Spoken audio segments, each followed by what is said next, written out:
પુષ્કળ પાણી પીવાથી એસિડ ડાયલ્યુટ થશે નિશિતભાઈ, તો આમ ટેકનિકલી જોવા જઈએ તો આ વાત સાચી છે, પણ પાણીથી એસિડિટી મટવાની નથી. એટલે એસિડિટી થવાના હવે જે કારણો છે એ બહુ વેલ અન્ડરસ્ટુડ છે. ક્રોનિક જે એસિડિટી કહીએ છીએ એ એક જાતનું સંક્રમણ છે જેને એચ પાયલોરી કહીએ છીએ. એચ પાયલોરી નામનો એક જીવાત હોય છે જેને હેલિકોબેક્ટર પાયલોરી કહીએ, એ આપણા પેટમાં હોય છે અને એના કારણે એસિડની ઉત્પત્તિ આપણા શરીરમાં વધતી હોય છે.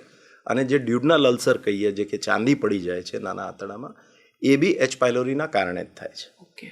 સો એચ પાયલોરીનો ટ્રીટમેન્ટ યદિ આપ કરશો તો ક્રોનિક ગેસ્ટ્રાઇટિસ અને અલ્સર મટી જશે. બરાબર છે. એટલે કે એસિડિટી જે પહેલાં એવું કહેવાતું હતું કે આ તો આપણને વારસામાં મળી છે કે આ તો અમારા ખાનદાનમાં બધાને છે, એ હવે ઇન્ફેક્ટિવ ડિઝીઝ એટલે કે એક સંક્રમણનો રોગ સમજવામાં આવે છે.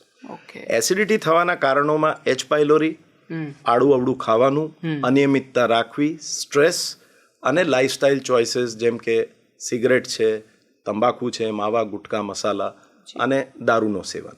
અને એની સાથે ઘણીવાર દર્દીઓ જે ઉંમરલાયક છે કે અથવા તો યંગસ્ટર્સમાં બી જે લોકો પેનકિલર કે સ્ટીરોઇડ એમને આપવામાં આવે છે કોઈક બીજા કારણસર, ધારો કે કોકને શ્વાસની તકલીફ છે ને સ્ટીરોઇડ લે છે, કે કોકને સાંધી વા છે અને એ લોકો લેતા હોય છે, એના કારણે બી એ લોકોને એસિડિટી થતી હોય છે. સો એસિડિટી થવાના કારણો ઘણા છે, પણ માત્ર પાણી પી લેવાથી એસિડિટી તો નહીં મટે. બીજું એક ધારણા છે કે ઠંડુ દૂધ પીઓ તો એસિડિટી ઓછી થઈ જશે, એ પણ નથી, એવું બી નથી. એટલે આ બધી વસ્તુઓ કરતાં આપ એનો પ્રોપર ટ્રીટમેન્ટ કરો, એક ડાયટનો રેગ્યુલેશન રાખો, એક્સરસાઇઝ કરો અને સ્ટ્રેસ મેનેજ કરો. બરાબર. તો એસિડિટી ઉપર વિજય પાવી કોઈ બહુ અઘરી વસ્તુ નથી.